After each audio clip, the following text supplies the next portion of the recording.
2D। Hello everyone, কেমন আছো সবাই? আশা করছি সবাই খুব ভালো আছো।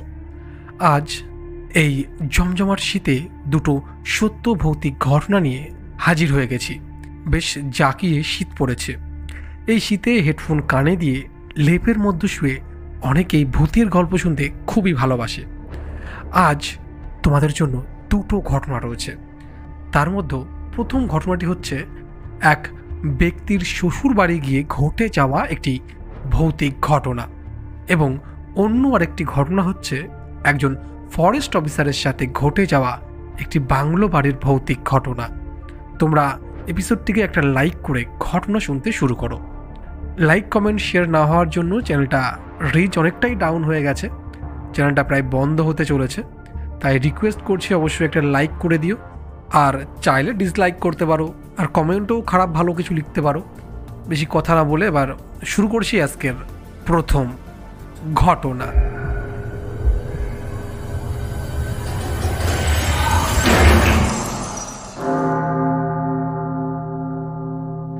ঘটনা পাঠিয়েছেন শ্যামল সাহা, মসলন্দপুর থেকে।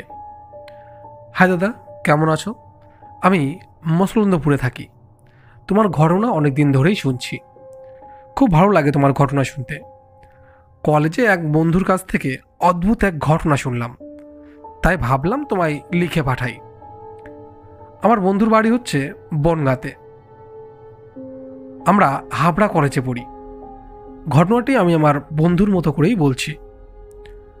বন্ধু বলতে শুরু করলো, জানিস, আমি মাসির বাড়ি গেছিলাম, আর ওখানে এক ভয়ানক ঘটনার সাক্ষী হলাম। ঘটনাটি প্রথম থেকেই বলি। আমার মাসির বাড়ির পাশে একটি পরিবার থাকে। বাড়ির কর্তা বিদেশে থাকেন। লোক বলতে বাড়িতে উনি একাই থাকেন। এক মেয়ে আছে, তার বিয়ে হয়ে গেছে। মাঝে মাঝে মেয়ে জামাই আসে, আর ভাসুর দেওরাও আছে, তবে তাদের সাথে সম্পর্ক ভালো নেই। মহিলাকে একাই বাজার করতে হয়, একাই রান্না করে খেতে হয়। উনি রোজ সন্ধ্যাবেলায় মাসির বাড়ি এসে গল্প করতেন। তা আমি ওখানে এক সপ্তাহ ছিলাম। তার মধ্যেই ওই মহিলার মেয়ে জামাই আসে একদিন। তাদের আবার ছোট একটা বাচ্চা আছে। বাচ্চাটা নিয়ে ওই মহিলার মেয়ে আমার মাসির বাড়ি এসে বসে এবং নানা রকম গল্প করেছিল মাসির সাথে। তখন সন্ধ্যাবেলা সবে। তা ওই মহিলা তার মেয়েকে বলে, তুই তাহলে এদের বাড়িতে বস, আমি বাজারটা করে নিয়ে আসি। তা তার জামাইও বলে যে, মা চলুন, আমিও তাহলে যাই, বাজার থেকে একটু ঘুরে আসি। তার বউকেও সে যেতে বলে। সে বলে তার পায়ে অনেক ব্যথা, সে আর এখন বাজারে যাবে না। তারপর শাশুড়ি আর জামাই মিলে বাজার করতে যায়। সেদিন ছিল ওখানকার হাটবার। শনিবারে ওই গ্রামে হাট বসে। রাত 8টার মধ্যে তাদের বাজার সম্পূর্ণ হয়ে যায়। মহিলা বাড়ি আসার পথে চপ নিয়ে বাড়ি ফিরছিলেন। জামাইয়ের হাতে বাজারের ব্যাগ ছিল, আর ওনার হাতে চপের ঠোঙাটা ছিল।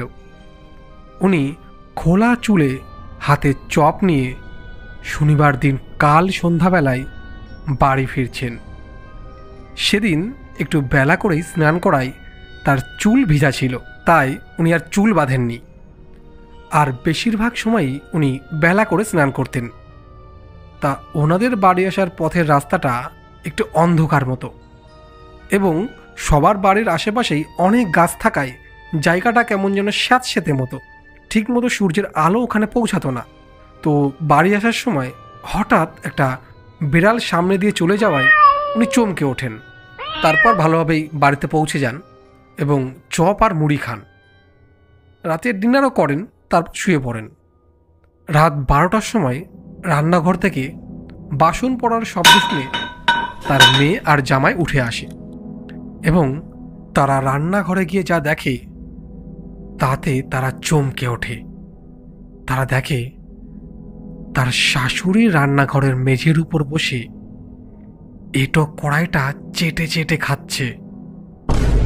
2 পা 2 দিকে মেলিয়ে দিয়েছে, পরনে নাইটি, তার চুল সব সামনের দিকে ঝুঁকে পড়েছে, এবং সে মুখ দিয়ে ভয়ানক শব্দ করছে আর কড়াইটাকে চেটে চেটে খাচ্ছে।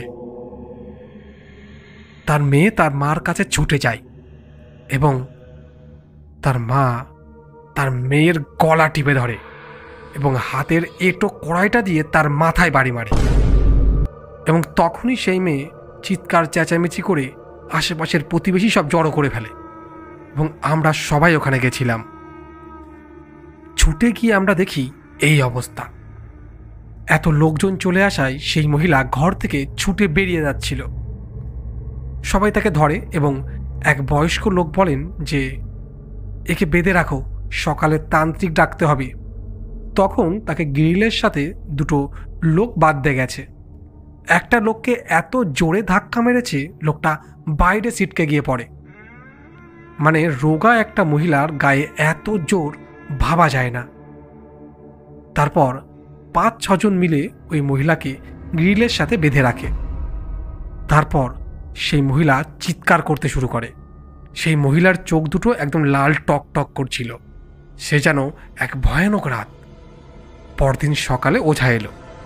মোটামুটি ঝাড়ানোর যে প্রসেস হয় সবই করা হলো।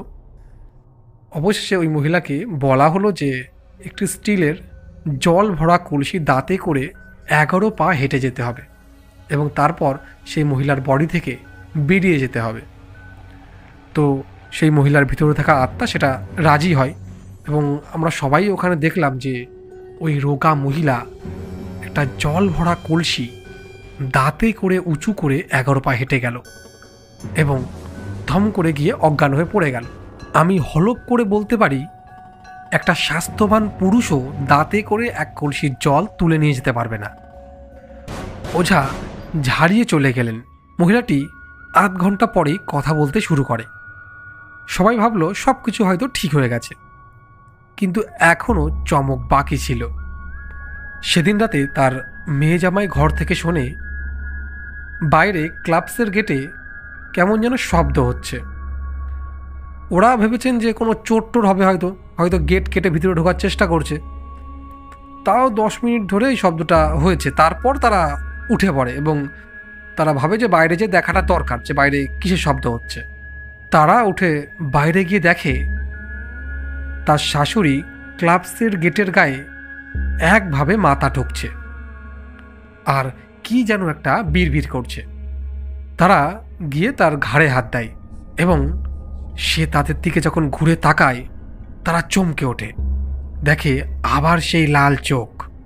তারা ভয় পেয়ে দুপা পিছিয়ে যায় এবং দেখে তার শাশুড়ির কপাল বেয়ে রক্ত ঝরছে এবং সেই রক্ত মুখ দিয়ে গড়িয়ে গড়িয়ে টপ টপ করে মেঝের উপর পড়ছে। তারা বুঝতে পারে এই প্রেতাত্মা তার পিছু ছাড়েনি। আবারও তাকে গেটের সাথে বেঁধে রাখা হলো এবং সারা রাত তার সামনে জেগে বসে থাকা হলো। সকালে ওঝা এলো এবং ওই মহিলার আত্মার সাথে কথা বলে বুঝতে পারলেন এর মধ্যে একটা নয়, 3টে আত্মা রয়েছে। এক এক সময় এক এক আত্মা ওকে প্রচেষ্ট করছে। তারপর ওঝা বললেন, আমি একা কিছুই করতে পারবো না, অন্য একজন ওঝাকে খবর দিন। তারপর আর একটি ওঝা আসে। ওই মহিলাকে একটা গণ্ডির মধ্যে বসানো হয় এবং ওকে প্রশ্ন করা হয়, তোরা কতজন আছিস? সে বলে, 3 জন। তোরা থাকিস কোথায়? সে বলে, এই গাছে গাছেই থাকি। তারপর বলেন, বাকি 2 জন এখন কোথায়? সে উত্তর দেয়, ওই যে সামনের গাছে বসে আছে। আমরা যারা ওখানে ছিলাম সবাই সে গাছের দিকে আমরা তাকাই, আমরা কিন্তু কিচ্ছু দেখতে পারছি না, কিন্তু ওই মহিলা এবং ওই তান্ত্রিক দেখতে পাচ্ছেন যে গাছে বসে আছে। তখন ওঝা বলে, ওদেরকে নেমে আসতে বল। তখন ওই মহিলা কেমন একটা গলা করে যেন কথা বলছিল। সে বলছে, আমার অনেক কষ্ট হচ্ছে, তোরা নেমে আয় না, তোরা নেমে আয়। তখন ওখানে দাঁড়িয়ে থাকা লোকজনগুলো সব উপরের দিকে তাকিয়ে আছে এবং সবারই চোখে মুখে একটা ভয়ের ছাপ। তারপর তান্ত্রিক আবার প্রশ্ন করলেন, কি করে ধরলি একে? তখন ওই মহিলার মুখ দিয়ে ওই আত্মা উত্তর দেয়, আমরা সামনের সেগুন গাছে বসেছিলাম। ও শনিবার সন্ধ্যায় হাতে চপ নিয়ে ফিরছিল। আর ভয় না পেলে তো ওকে আর ধরতে পারবো না, তাই বেড়াল সেজে ওর সামনে লাফ দিতেই ও ভয় পেয়ে যায় এবং আমরা ওর মধ্যে ঢুকে পড়ি। এরপর ওঝা বলে, এবার তো ওকে ছেড়ে দিতে হবে। তখন সে বলে, না, ছাড়বো না, ওকে আমার ভালো লাগে, আমি ওর সাথেই থাকব। তারপরই তান্ত্রিক তার কাছে থাকা একটা জল জোর করে তার গালে ঢেলে দেয় এবং সাথে সাথে সেই মহিলা ছটপট করতে থাকে এবং চিৎকার করতে শুরু করে, কষ্ট হচ্ছে, আমার কষ্ট হচ্ছে, আমাকে ছেড়ে দাও, আমার কষ্ট হচ্ছে। তারপর তান্ত্রিক সেই আত্মাকে দিয়ে প্রতিজ্ঞা করায় যে বল এই মহিলার মধ্যে আর কখনো আসবি না, এবং সে আত্মারা কথা দেয় এবং আবারও দাঁতে করে জল নিয়ে যেতে বলা হয় এবং এবার প্রমাণস্বরূপ বলা হয় যে যাওয়ার সময় যেন ওই সেগুন গাছের একটা ডাল ভেঙে দিয়ে যাওয়া হয়। এবং মহিলাটি দাঁতে করে কলসি বোঝায় জল নিয়ে 11 পা হেঁটেই অজ্ঞান হয়ে নিচে পড়ে যায় এবং তারপরেই সেগুন গাছের একটা মোটা ডাল মরমর করে ভেঙে পড়ে। দাদা, সব কিছু বুজরুকি মনে হলেও এটার কোনো ব্যাখ্যা আমি কিন্তু পাইনি। এটাই ছিল ঘটনা। এরপর ওই মহিলার খবর আমি আর জানি না, তবে মাসির কাছে শুনেছি নাকি এই মহিলা এখন সুস্থ আছেন। তো এই ছিল আমার ঘটনা। ভালো লাগলে অবশ্যই পড়ে শুনিও। তো এটাই ছিল আজকের প্রথম ঘটনা। এরপর রয়েছে আরও একটা ঘটনা। ঘটনায় যাওয়ার আগে যারা এখনও চ্যানেলটিকে সাবস্ক্রাইব করনি তারা প্লিজ চ্যানেলটিকে সাবস্ক্রাইব করে বেল আইকনটি অল করে দাও। আর যারা ঘটনা পাঠাতে চাও তারা ঘটনা পাঠাতে পারো হোয়াটসঅ্যাপ নাম্বারে, অথবা ইমেল করতে পারো, অথবা আমাদের ফেসবুকেও লিখে পাঠাতে পারো। এবং আমার একটি রিকোয়েস্ট রয়েছে তোমাদের কাছে, তোমরা নিচে যে ফেসবুক আইডিটা এই মুহূর্তে দেখতে পারছো ওখানে যাও এবং ফলো করে দাও। আমার আর 200 ফলোয়ার হলেই 1K সম্পূর্ণ হবে। তো ফেসবুকেও তোমরা ঘটনা পাঠাতে পারবে এবং আমার সাথে কথাও বলতে পারবে। তো আর বেশি কথা বলবো না, তোমরা চটপট ঘটনা পাঠাও। তো আর বেশি কথা বলবো না, এবার শুরু করব আজকের দ্বিতীয় ঘটনা।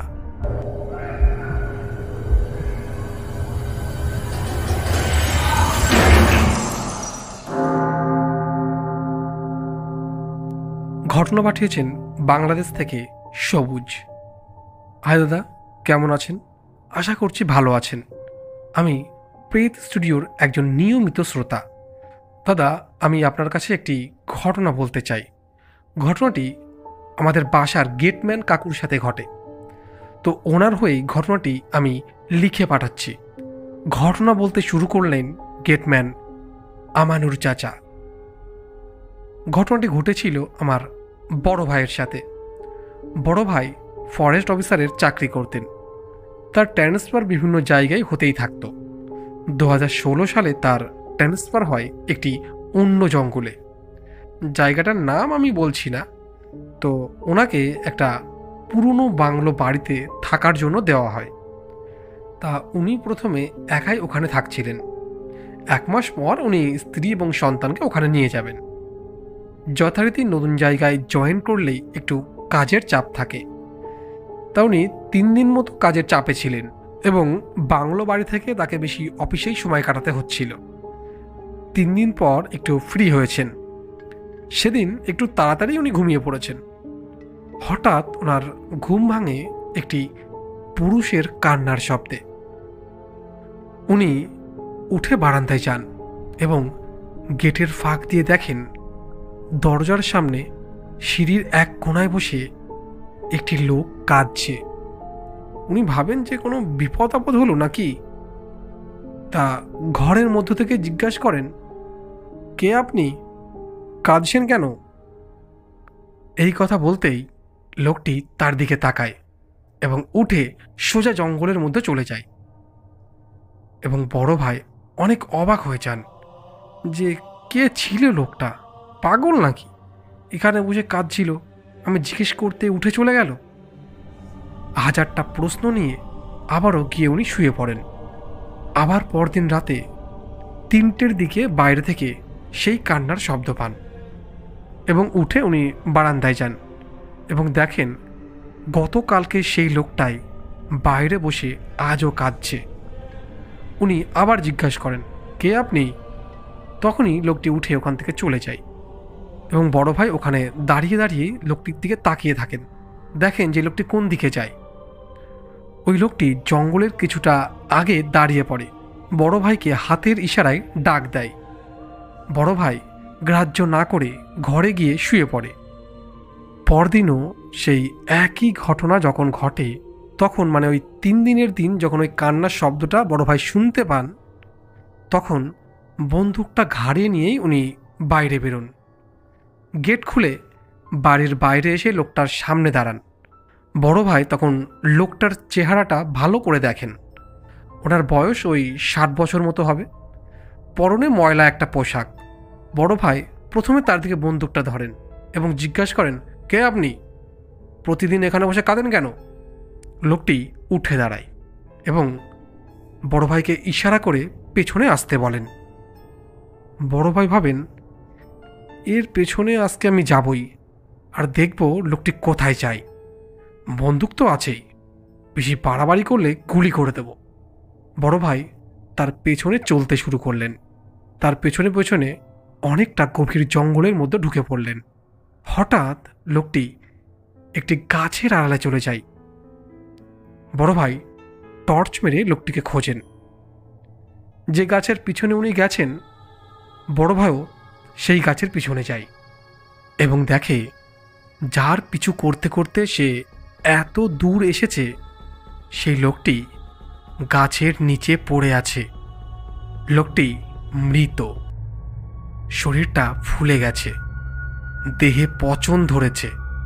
বড় ভাই ভয়ে দুপা পিছিয়ে যায়।